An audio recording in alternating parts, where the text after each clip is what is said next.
Yes, we are live. Oh my gosh, Chef Caryn, take it away. We are making a stir fry today. And I know that people say, "Oh, what's such a big deal about stir fries and salads and easy 101 stuff?" Yeah, because it's easy 101 stuff. We're going to infuse flavor and make dinner in a flash. All right. First thing we're going to do is heat up our pan very, very hot.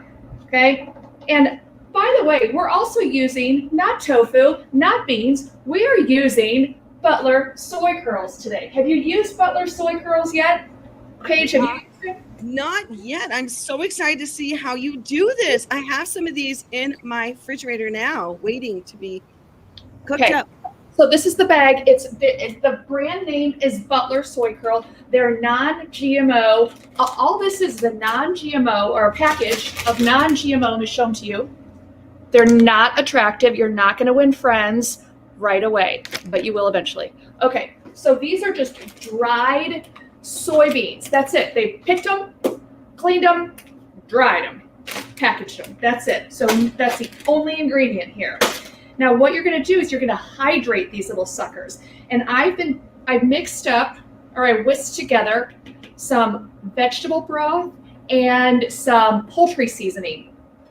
And I don't want it to fall, or I don't want it to drip. I don't know if you can see that. Woo, a little bit. Okay, so got to clean the floors now. What we're going to do is I've just been soaking these for about 10 minutes in here, and it's going to soak up. It has soaked up a lot of the liquid. I have a hot pan. I'm just going to use this little sieve here and take it out and put them in our hot pan. Sizzle, sizzle, sizzle. So wow. Is there anything in the hot pan besides the heat? Nothing. No oil, my friend. No oil. I cook without oil, as you know. Okay, I'm going to add just probably about half of these because I have a lot of ingredients here. Now, really what I'm doing, I'm making dinner for my husband and I tonight. That's all I'm doing. You're just making me watch dinner for my husband and I. So this is how fast this thing goes. We have a high heat, and I want that water or that broth to cook off, and I want to get a little bit of crispiness on our soy curls. Okay, so this is going to be a chicken vegetable stir fry, a vegan chicken vegetable stir fry. And we're not using any other packaged goods. We're not using any like fake meats or vegan meats. Not that there's anything inherently wrong with those. I just like to keep it. I'm a whole food plant-based girl. And I do this for health. In 2008, I lost my dad to cancer. And 10 weeks after he passed away, I was diagnosed. So that was really the impetus to get me onto a different nutrition road. And back in 2008, not a whole lot of people said plant-based. So I researched a vegan diet. And in one fell swoop, overnight, after a long time of researching it, I gave it a try. So I did used to use oil. I did used to use a lot of packaged goods. And then throughout the years, I just kept up with all the research in this field and learned that a whole food plant-based diet, lower in fats, not fat-free, but lower in fats and not using any oils of any kind really is the best way for me to go. And that's what we do here at the Center for Plant-Based Living. Those are the classes that I teach people. Oh my gosh. Welcome to Lunch Break Live, everybody. We are having this delicious stir fry with soy curls. That's what Betty Ann was asking. What are you making? Tom says, are you boiling this in water? No. So Tom, what I did is I took the package of soy curls and first I made a mix of vegetable broth and poultry seasoning. And then I dumped my soy curls into this bowl with the broth. And then I just let them sit and I let the soy curls rehydrate for about 10 to 15 minutes.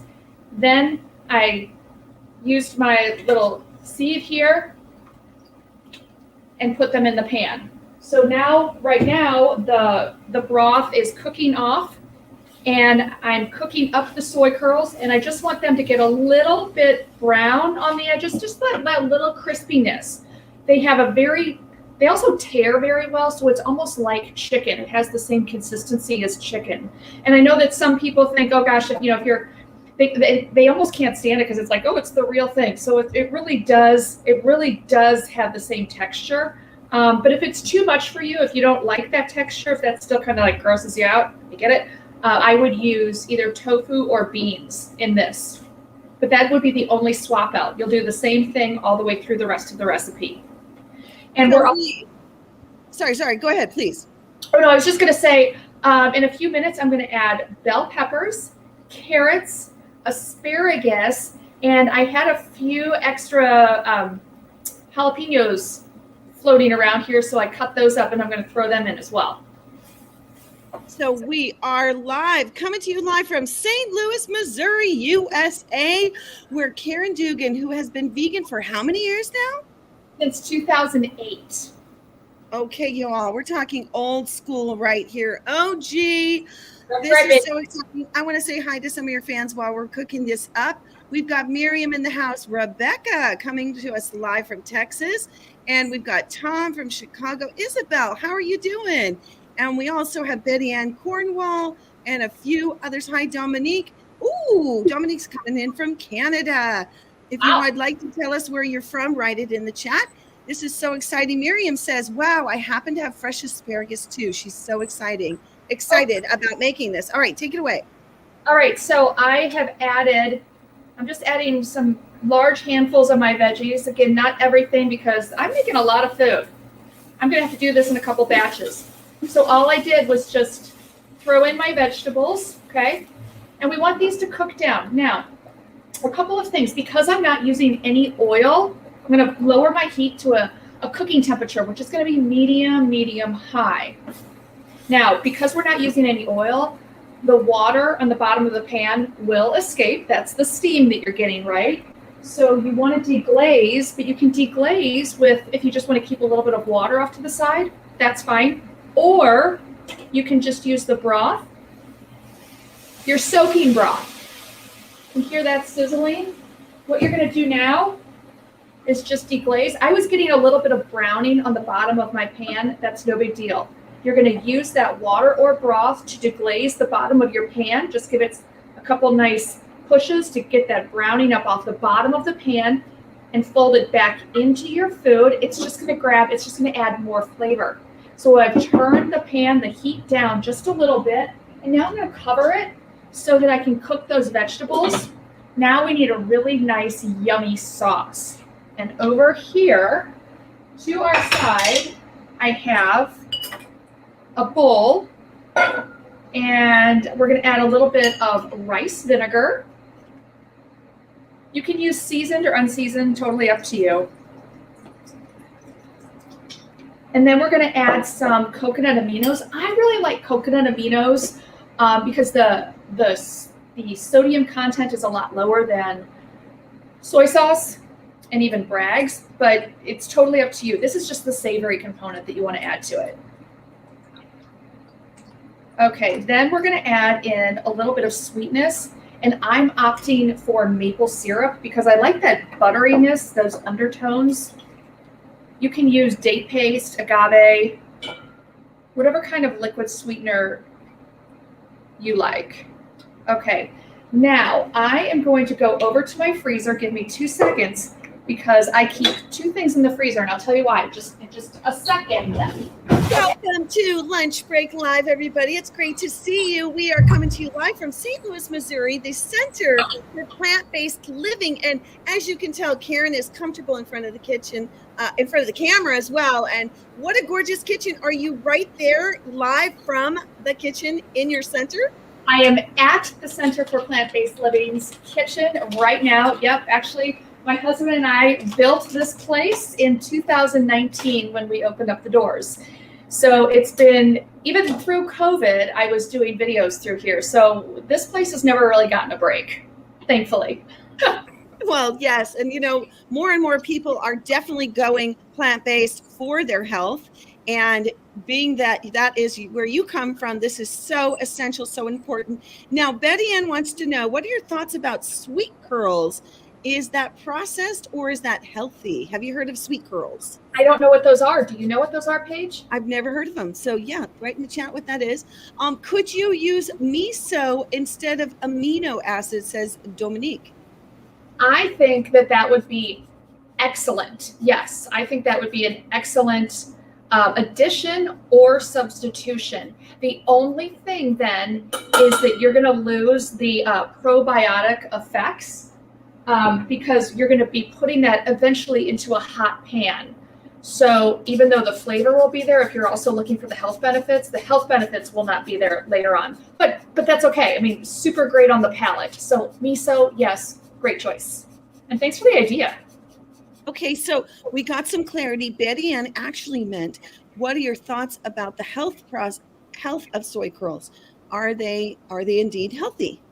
Oh, okay, yes. So there's a lot of research on soy. The soy that I want you to steer clear of is the overly processed soy, which is what you're going to find in if you go to your pantry and you look at your packaged goods. So any like cakes, candies, breads, any packaged goods that say soy protein isolate or soy isolate protein on there, I kind of want you to steer clear from that because you don't need that amount of soy in your body, that processed soy. More of the unprocessed or low processed soy is very health beneficial, especially for things like breast cancer, ovarian cancer, those reproductive cancers. So if you're going to eat soy, what I would like you to do is eat tofu, edamame, tempeh, natto. Soy milk's okay too. And even though these are dried and in a package, it's the only ingredient in here. And these are just plain soybeans that have been dehydrated. So I would back these guys also, if that helps. That does help. Amazing. Oh my gosh, yes. So tell us a little bit about how do you transition folks? What are some of the steps you encourage people to take as they're moving more into a healthy plant-based world and diet? Take it away.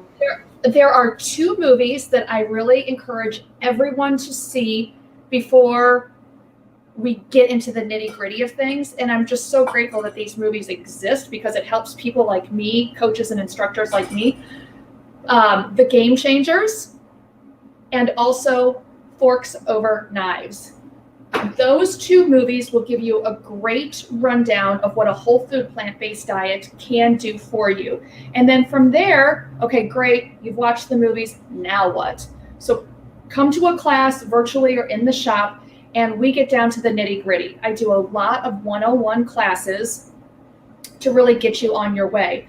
And the first two things that I tell everybody is, number one, get rid of the oils from your diet. And we kind of talk about that. I teach people how to do a dry saute and to roast without any kind of oils, things like that, and make dressings, salad dressings without oils. And then also up your fiber little by little. I'd like to see everybody between 40 and 50 grams of fiber a day.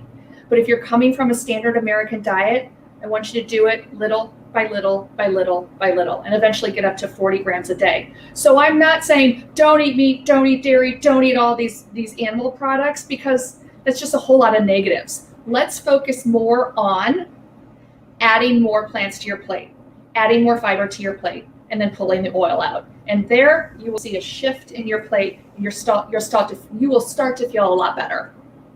Awesome. Okay, so what is this sauce that we're making? Tell us about it. So the sauce is a little bit, I'm going to put some leftover broth in here. I've added some garlic cloves and I've used my microplane to mince them down. I've added rice vinegar, maple syrup, coconut aminos. Eventually I'll get some cornstarch in there just to thicken it up. But this is why I went over to the freezer. I keep my garlic and my ginger in the freezer. You know, when you buy ginger, you never need as much right away as you buy, right? And then it just becomes gross in the refrigerator. So keep it in the freezer. And then when you need it, get your microplane. And it's so easy to mince because it's nice and hard. And it never goes bad in the freezer. Never, never, never. What an incredible tip. Now, while you're doing that, I'm curious, for those that have already transitioned to vegan, plus those that are on their way in the journey, what types of ways do you recommend getting fiber in our diets? Take it away. Fiber, in its most simple definition, is plant roughage. So you are only going to find fiber in plants, no animal products ever, period, end of story. So if you want fiber, all you need to do is eat a plant. And I mean any kind of plant. It could be romaine lettuce, it could be iceberg lettuce, but if you want more bang for your nutritional buck, I'd say go for the kale and chard and dark leafy greens.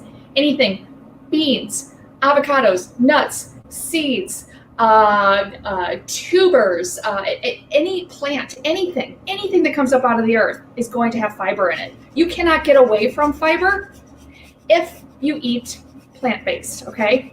And if you want more fiber for every bite, you want to stick with more of an unprocessed, unpackaged fiber, okay? So I just did a television thing yesterday here in St. Louis, and it was World Vegan Day. So they asked me to come on and talk about the differences between vegan, plant-based, and whole foods plant-based. So if you take, and this is actually Chef AJ does this, if you take an apple and you juice it, and you have just the juice, you're gonna get, 8 ounces of juice.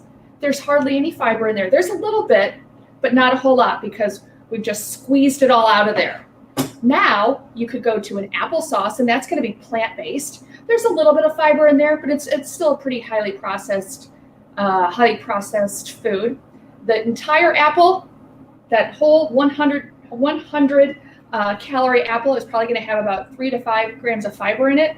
That's where you're going to get more fiber. So more whole foods are going to give you a bigger bang for your fiber buck. I love it. Okay. Would you mind bringing us the ginger up real close so we can see it? Because I think people want to see how they're talking about how do you do it? Do you peel the ginger? Do you, before you start grating it, how small do you make it? Oh, so that's frozen with the peel on it. Yeah. Do the whole thing. There we go. You can peel it if you want to. Here's the thing. The skin of ginger is very, very thin. So that's why, it'll just cook right down. But if you want to take the skin off, simply just take a spoon and you can scrape it off. I don't know how well this is going to come through, but you can, and I'm not using a whole lot of oomph. And it just scrapes right off if you want to do that. But again, you don't have to go through that step. Okay, so now we've got some vegetables in here that are looking pretty good. They're nice and cooked down, or I should say just soft. They're not totally cooked, totally soft. I like a little crunch. Now we have let me get a fork here, or I have a spatula. Here we go. So I have our sauce here, and I'm going to add a little bit of cornstarch to thicken it up. Okay, now Tom brings up a point. He says there's lots of sugar in applesauce. What are your thoughts on that comment? There is a lot of sugar in applesauce, but if you eat the apple, you're going to get more fiber, and that's going to thwart that blood sugar spike in yourself. So yes, you're going to get a blood sugar spike with apple juice because there's hardly any fiber in there. You're going to get less of a spike less of a spike of sugar because there's a little bit more fiber in there. It hasn't been completely pulled out. There's natural sugars, naturally occurring sugars in apples and all fruits. But I want you to eat the entire fruit, the entire package, because you're also getting a good amount of fiber in there that's going to push that blood spike down. So you're going to get those natural sugars that your body needs, but you're also going to get the benefits of fiber in there as well. Amazing. Is there any way we can see the dish now? Paul just joined from England. Hello, Paul. Welcome to the show. We are making the most delicious stir fry. Oh my gosh, 5 steps. That's all that. Oh, look at this. Ooh, the vibrant colors. Tell us what veggies are in there again, if you wouldn't mind. Thank you. You bet. There's bell peppers, asparagus, carrots, and I added, because I just had them around, some jalapenos. And then I just added a sauce that is a leftover broth that we were soaking our soy curls in, ginger, garlic, rice wine vinegar, maple syrup, coconut aminos and some cornstarch, or you can use arrowroot if you wanted to thicken things up. So now we have a stir fry that is all ready to go, and I'm going to plate it up.